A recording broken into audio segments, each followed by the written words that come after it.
Welcome to 3rd and 21, a show where we talk about college football and try to have a little fun. We talk about college football and try to have a little fun. Now back to you, Kemper. Welcome to 3rd and 21. This is a show we do two things. Talk about college football, try to have a little fun. Talk about college football, try to have a little fun. Today we're going to break down the ACC. When I was doing my research for this, it made me think of the video game from the late 80s, Mike Tyson Knockout. The way you'd play is you were Mike Tyson, and they'd send people to fight you. The first person that they would send was a guy named Glass Joe, and he was from Paris, France. I don't think you had to do anything to knock him out, and that's kind of how I see the ACC. Clemson is Mike Tyson. The rest of the league is Glass Joe. But let's break it down. We'll start in the crazy Coastal. We'll go from the bottom to the top. Number 7, Georgia Tech. Georgia Tech. I see the Jackets really having a transition year from the triple option to Jeff Collins' offense. There is some talent there, good running backs. They've got some good defensive backs, but definitely going to be a rebuild this year. A lot of people are calling for 1 or even 0 wins I've seen out there. I think Tech's going to do better than that. I think they'll get 3. They could win 4 games this year. That would be an outstanding year, propelling them into recruiting for next year. Number 6, North Carolina. UNC has won 5 games over the last 2 years. That's why they brought Mac Brown back, to raise the talent level up of the Tar Heels. Pretty cool games that the Tar Heels have. They open up against South Carolina in Charlotte. North Carolina versus South Carolina in the middle, meeting at Charlotte, see who's tougher. Also play Appalachian State. Watch out, Tar Heels, because the Appalachian State Mountaineers are a good little team, and they could definitely win that game. Number 5, Duke. We need to appreciate what Coach Cutcliffe has done. He's going into his 11th season. Before he got there, they were absolutely terrible. They would never win more than 2 or 3 games a year. Now they're a program that expects to go to a bowl game, usually wins their bowl games. This year's Duke team is going to be led by their defense. Particularly, they've got talent at defensive back. They do have to replace their quarterback, Daniel Jones, most of the receiving core, and their left tackle, which is not a good combination when you're opening up against Alabama. Duke, just get through that game and get to your ACC schedule. Number 4, Virginia Tech. Virginia Tech.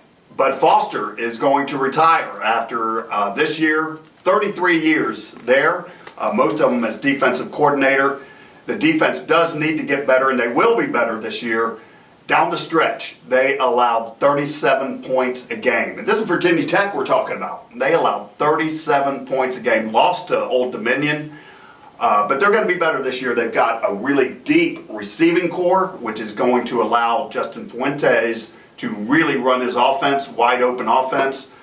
Virginia Tech will be better. Their out-of-conference schedule is Old Dominion, Furman, and Rhode Island. So they'll pad their win schedules up there. But Virginia Tech will their number of wins will increase. We'll see how good of a team they actually are. Number 3, Pitt. Pitt is the ACC Coastal Champion. A lot of the steam came off their championship celebration because they lost their last 3 games in a row. Offensive line really struggled, certainly towards the end of the year. They got a good quarterback named Kenny Pickett, and he's going to be asked to throw the ball all over the place. Cool game that they've got is against Penn State. It's going to be at Penn State this year. They played last year at Pitt and lost 52-6, so maybe they can do better this year. Number 2, Miami. If you can figure out Miami, you're smarter than me. They've got talent across the board at all positions. What they need is some consistent, better than average quarterback play. They've got Tate Martell and Perry, who played a little bit last year. All they need is some good quarterback play, and they'll be somebody to be reckoned with. Only got 4 starters coming back on offense, but the defense will carry the day until the offense can come around. I get burned every year, but I think Miami's going to be really good this year. Number 1, Virginia. Virginia, I've got winning the Coastal, and here's why. Bronco Mendenhall has taken the talent level way up at Virginia. They have 8 of their top 10 tacklers coming back from a really good, under-the-radar defense last year. And they've got Bryce Perkins, their quarterback, who's going to have receivers to throw to. They're exciting. They're fun to watch. Watch out for Virginia. Watch out for American Health Imaging, who we're going to watch their commercial. Give me 15 seconds. Good job. Perfect. Right. We got the Atlantic next. All I have to remember, Clemson. 5, 4, 3, 2. Got this. Welcome back. Always want to say thank you to our friends at American Health Imaging. Remember 3 things. It's your health. It's your money. It's your choice. AmericanHealthImaging.com. All right, let's go to the Atlantic Division, the stronger brother of the two. Number 7, Wake Forest. Wake Forest went 7-6 last year. They won their bowl game over a really good Memphis team. The impressive thing about a 7-6 season is they had 13, I'll say it again, 13 players go down with season-ending injuries, and they still went 7-6 and won their bowl game.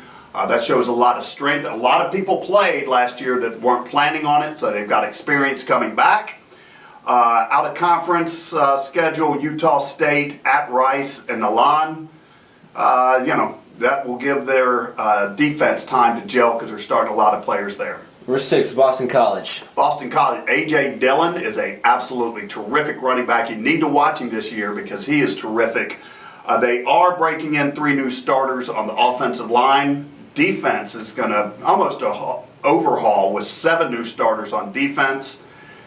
Out of conference, they bring Kansas to Chestnut Hill, and they go to Rutgers to play. If they just could have worked out a deal with Oregon State, they could have played the 3 worst teams in Power 5 football. Number 5, Florida State. Willie Taggart's coming into his 2nd year and needs to improve on the 5-7 record they had last year. The reason Florida State has struggled over the last couple of years is the offensive line is not very good. I don't see anything that makes me confident that the offensive line is going to be any better. But they open up with Boise State. Watch that game. It's going to be fun to watch. They need to be careful with that game because they also got games at Virginia, at Clemson, and at Florida. The Gulf Coast offense needs to get some waves. Number 4, Louisville. Louisville went 2-10. They lost 9 games down the stretch and absolutely quit. Petrino's out. Scott Satterfield is in, and he will change the culture. Listen to this. The defense let up an average of 51 points a game. 51 points a game. Scott Satterfield does have some talent on offense to work with. I'm calling for Louisville to be the most improved team in the ACC. Number 3, NC State. NCC, real quick, who's won the most ACC games in the last 2 years? Clemson. Yes. Second is NC State. They've gone 11-5 in conference. If you take the 2 losses to Clemson out, they're 11-3 in conference. They've established themselves as a real player in that league. They've got to replace Ryan Finley and offensive coordinator Elijah Drinkwitz, who is the head coach at Appalachian State now. They will have a gifted secondary. Really cool game. 4th game of the year. They go to Morgantown to play West Virginia. Number 2, Syracuse. Syracuse won 10 games last year. Let that sink in because there were multiple half decades where Syracuse didn't win 10 games total. What Dino Babers has done there is absolutely fantastic. They've got a new quarterback. They're breaking in Tony DeVito. He could really sling it.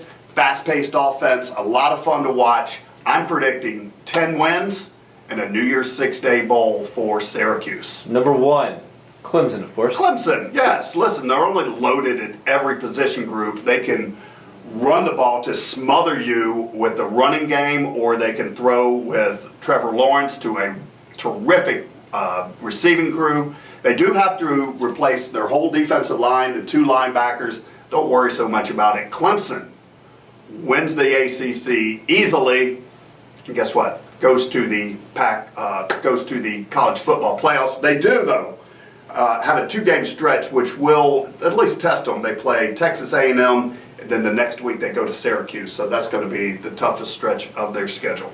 Tell you what, we're going to take our 2nd timeout here from our friends at Maxie Homes. Give me 15 seconds. Perfect. All right, so Mailbag. Mailbag. And we got Will Rivalries. Mailbag, Wheel of Rivalries. Yep. Never Mailbag. finished. 5, 4, 3, 2. MaxieHomesGA.com. Long on quality, short on drama. Love Butch Maxie, loves the houses he builds. You need to check it out. MaxieHomesGA.com.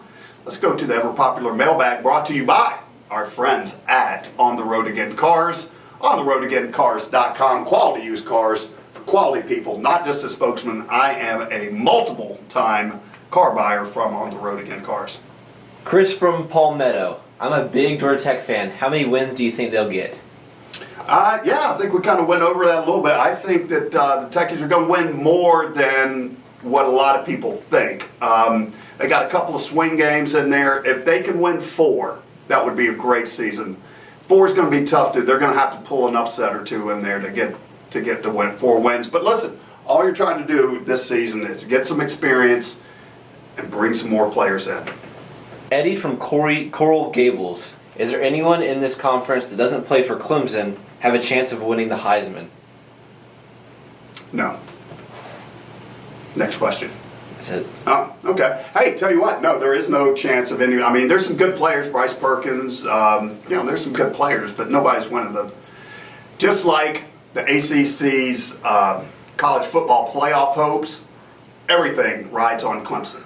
Hey, let's go to the ever-popular segment that is gaining a lot of steam, the Wheel of Rivalry. This is where we put in 50 college rivalries, and we pull one out and talk about it. What do we have this week? We got Miami versus Florida State. Miami versus Florida State, great rivalry. Man, a lot of these players are from the same schools, same hometowns, and it's a great rivalry. And conference rivalry, which makes it even a bigger game.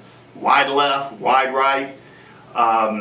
Great games, fun games, and usually right in the middle of the season, early to middle of the season. So, rivalry game I love, and you're going to ask me who is leading this. He's leading.